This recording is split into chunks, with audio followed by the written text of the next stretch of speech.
Assalamualaikum warahmatullahi wabarakatuh. Perkenalkan, nama saya Ardi Prastiawan dari kelas 12 IPS 3. Ingin menjelaskan tentang tugas yang telah diberikan oleh guru saya, yaitu Bapak Denny Fajriansah, tentang permainan bola besar. Yang pertama, saya akan menjelaskan tentang permainan sepak bola. Peraturan permainan sepak bola. Yang pertama adalah lapangan. Panjang lapangan sepak bola 100 sampai 110 meter. Sedangkan lebarnya adalah 64 sampai 75 meter. Yang kedua adalah gawang. Tinggi gawang sepak bola adalah 2,44 meter, sedangkan lebarnya adalah 7,32 meter. Yang ketiga adalah bola. Bahan bola dari kulit. Bentuk bola berbentuk bulat. Berat bola 396 sampai 453 gram. Keliling lingkaran bola 68 sampai 71 cm. Yang keempat, peraturan memulai pertandingan. Sebelum pertandingan dimulai, pemain harus berjabat tangan antar sesama pemain atau lawan dan berbaris ke arah penonton. Tetapi saat ini karena adanya pandemi virus corona, tidak diperbolehkan lagi untuk berjabat tangan antar pemain. Kemudian yang kelima, jumlah pemain sepak bola. Terdapat 2 tim dan masing-masing terdiri dari 11 orang. Salah satunya adalah penjaga gawang. Jika pemain tim kurang dari 7 atau 4 pemain terkena kartu merah dan keluar, maka tim tersebut dianggap kalah. Yang keenam adalah pemimpin tim atau kapten. Diharuskan setiap tim mempunyai kapten dengan tujuan apabila ada masalah dengan tim, maka kapten yang akan berdiskusi dengan wasit atau kapten yang bertanggung jawab. Kemudian yang ketujuh adalah peraturan dalam memakai aksesoris. Jersey. Dalam satu pertandingan, kedua tim tidak dapat diperbolehkan memakai jersey satu warna. Setiap tim harus mempunyai identitas berbeda. Setiap tim harus mempunyai 2 warna jersey, satu untuk pertandingan rumah atau home dan satu lagi untuk pertandingan tandang atau away. Kemudian kaos kaki. Dalam pertandingan resmi sepak bola, warna kaos kaki harus sama. Kaos kaki juga bertujuan untuk melindungi tulang kering dari cedera. Kemudian sarung tangan. Sarung tangan hanya boleh digunakan oleh kiper atau penjaga gawang untuk mempermudah dalam menangkap bola dan melindungi tangan dari tendangan bola yang keras. Kemudian penutup kepala. Penutup kepala hanya digunakan untuk pemain yang mengalami cedera. Kemudian aksesoris yang dilarang meliputi anting, kalung, gelang, dan lainnya. Kemudian yang kedelapan adalah wasit. Wasit memegang penuh jalannya pertandingan dan memberi keputusan apabila pemain bola melanggar peraturan yang dilakukan. Wasit utama dibantu dengan 2 asisten wasit. Kemudian asisten wasit. Asisten wasit disebut juga linesman, memberitahukan kepada wasit utama apabila terjadi offside dengan tanda bendera dan mengawasi apabila terjadi throw in dan tendangan sudut. Kemudian yang ke-10 adalah peraturan waktu permainan sepak bola.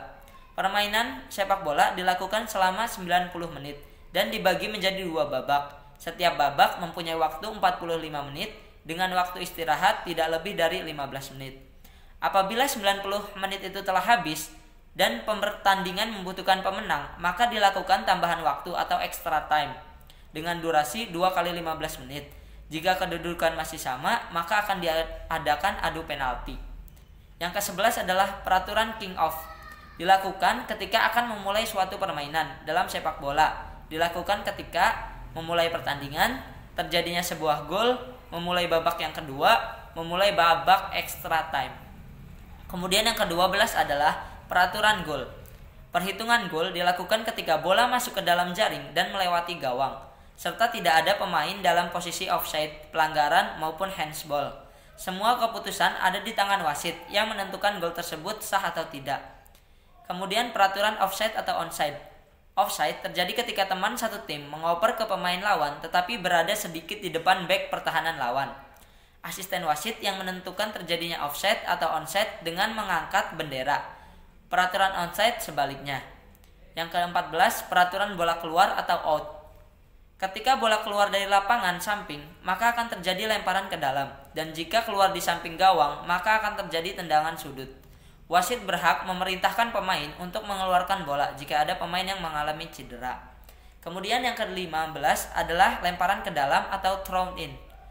Dilakukan ketika bola keluar dari lapangan, tim yang mengambil lemparan ke dalam adalah tim yang tidak mengeluarkan bola. Ketika melakukan lemparan, pemain boleh membuang waktu lama dan satu kaki tidak boleh terangkat. Yang ke-16 adalah tendangan gawang. Dilakukan ketika bola melewati garis gawang karena permain lawan.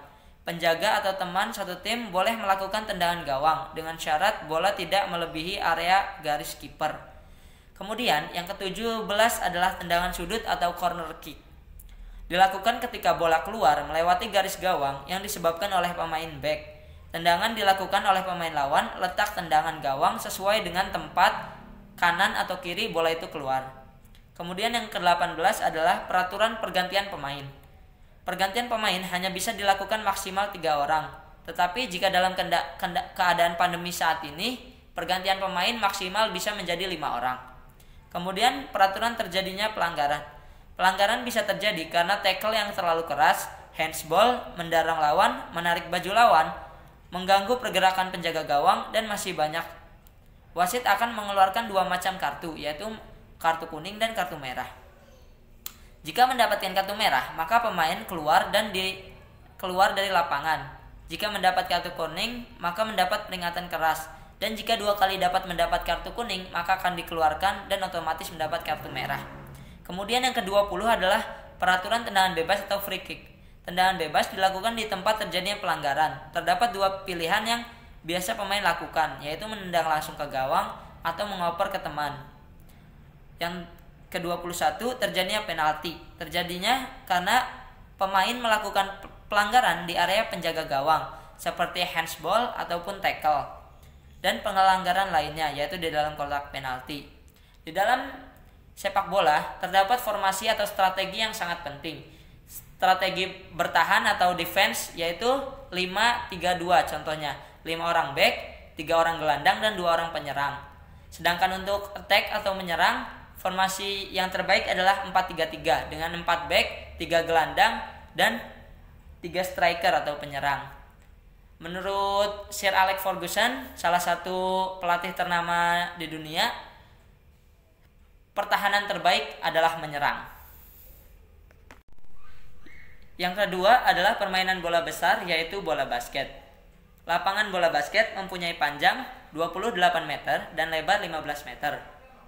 Di dalam lapangan basket terdapat 2 tim, di mana masing-masing tim terdiri dari 5 orang. Kemudian aturan memainkan bola basket saat pertandingan basket. Yang pertama adalah skor terhitung jika bola masuk ke ring tim lawan.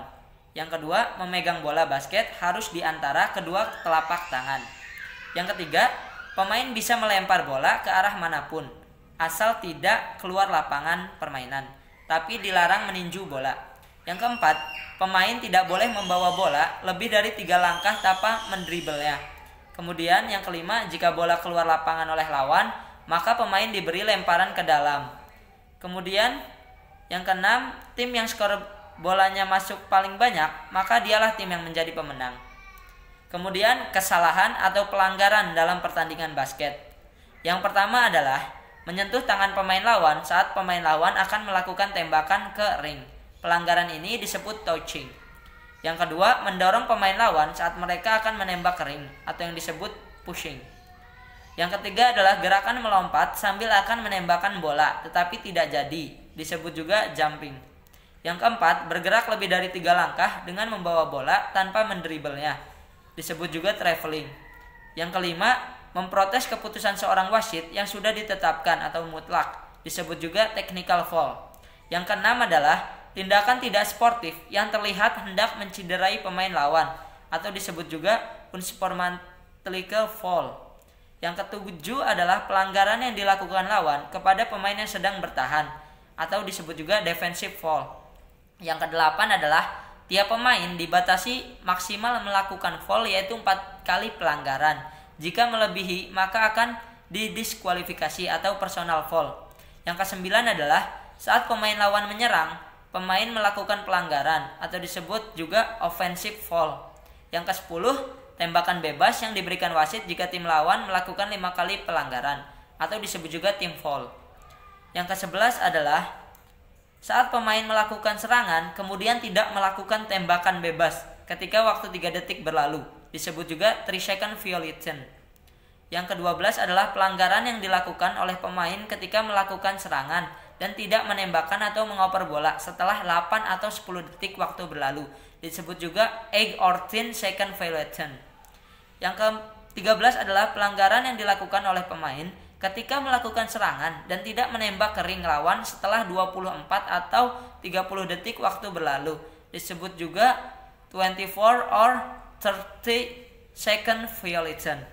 Kemudian yang terakhir adalah setelah mendribel bola melewati area timnya, tapi kemudian mengoper atau mendribel balik ke area timnya. Disebut juga backball. Strategi atau formasi dalam bola basket bisa menggunakan 2-2-1, 1-3-1, 2-2-1, 2-1-2. Lalu yang terakhir adalah permainan bola besar, yaitu bola voli.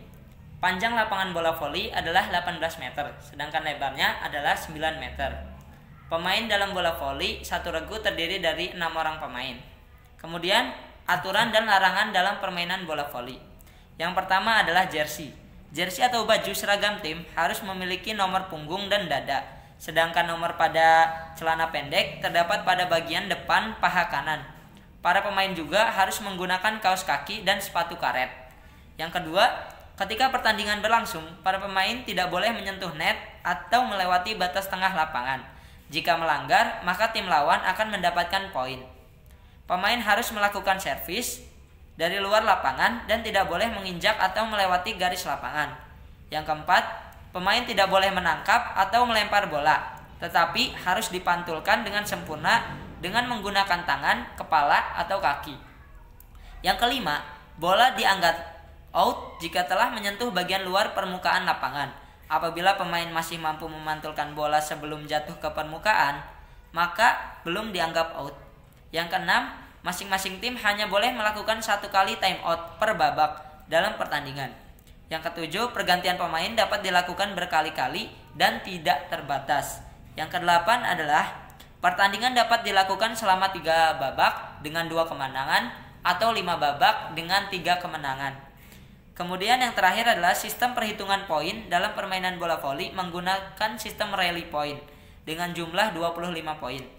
Jika terjadi poin seri atau 24 sama, maka akan terjadi deuce atau tambahan hingga terjadi selisih 2 poin.